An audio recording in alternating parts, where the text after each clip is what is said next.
Hello అండి, welcome to wellness wish. ఈరోజు కృష్ణాష్టమి సందర్భంగా కృష్ణుడికి ఇష్టమైన అటుకులతో లడ్డూలు పాయసం ఎలా తయారు చేసుకోవాలో చూద్దాము. ఫస్ట్ మనము లడ్డూల కోసము ఒక ప్యాన్ పెట్టేసుకొని 1 టీ స్పూన్ మనము నెయ్యి వేసుకొని నీట్గా క్లీన్ చేసుకున్న అటుకులని ఇలా మనము ఫ్రై చేసుకోవాలి. అంటే వీటిలో పచ్చి వాసన పోయినంత వరకు మనం ఫ్రై చేసుకుంటే సరిపోతుంది. ఇలా ఫ్రై చేసుకొని తీసుకోవాలి. మళ్ళీ ఒక 1/2 టీ స్పూన్ వేసుకొని మనము ఎండు కొబ్బరిని తురుము పెట్టుకున్న ఎండు కొబ్బరి ఒక 1 కప్ వరకు తీసుకున్నాను. వీటిని కూడా మనము కొంచెము ఫ్రై చేసుకోవాలి. ఎక్కువ ఫ్రై అవసరం లేదు, ఏవైనా కూడా కొంచెం లైట్గా ఫ్రై చేసుకుంటే సరిపోతుంది. ఇవి కొంచెము చల్లగా అయిన తర్వాత మనము అటుకులని నేను ముందుగానే పల్లీలని వేయించుకొని పొట్టు తీసుకొని పెట్టుకున్నాను 1 కప్ వరకు. ఎండు కొబ్బరి 1 కప్పు, టేస్ట్కి తగ్గట్టు యాలకుల పౌడర్ ఒక 1/2 టీ స్పూన్ వేసుకున్నాను. దీనికి బెల్లం వాడకుండా మనం ఖర్జూరాతో వీటిని లడ్డూలు తయారు చేసుకుందాము. అంటే హెల్తీగా ఉంటుంది కదా, మనం బెల్లం కంటే కూడా పిల్లలకి మనం రోజుకి 1, 2 తినొచ్చు. ఇట్లా గట్టి ఖర్జూరాలు అయితేనేమో ముక్కలుగా చేసుకొని మనము మిక్సీ పట్టుకోవాలి. ఇది కొంచెం సాఫ్ట్గా ఉంది, అందుకని జస్ట్ గింజ తీసుకొని నేను ఇట్లా పెట్టేసుకున్నాను. వీటిని కొంచెము ఇట్లా మెదుపుకుంటూ అన్నీ కలిపేసుకోవాలి.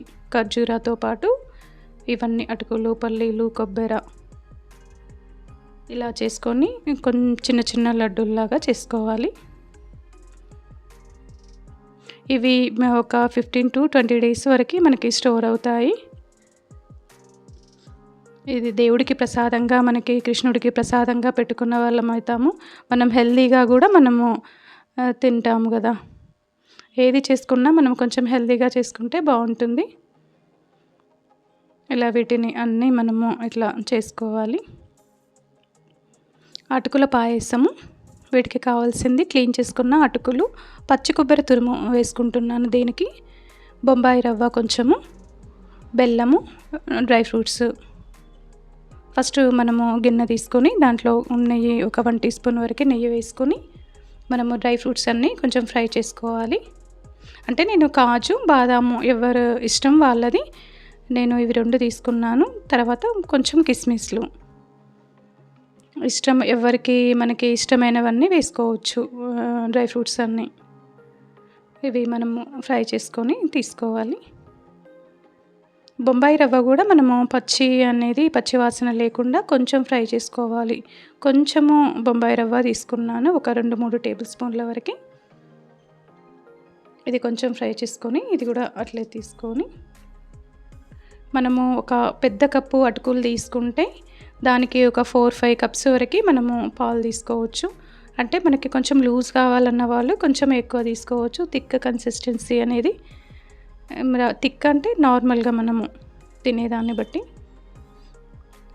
నేను బొంబాయి రవ్వ మనము పచ్చి కొబ్బరి వేసుకుంటే టేస్ట్ చాలా బాగుంటుంది ప్లెయిన్ అటుకులతో చేసుకున్న దానికంటే.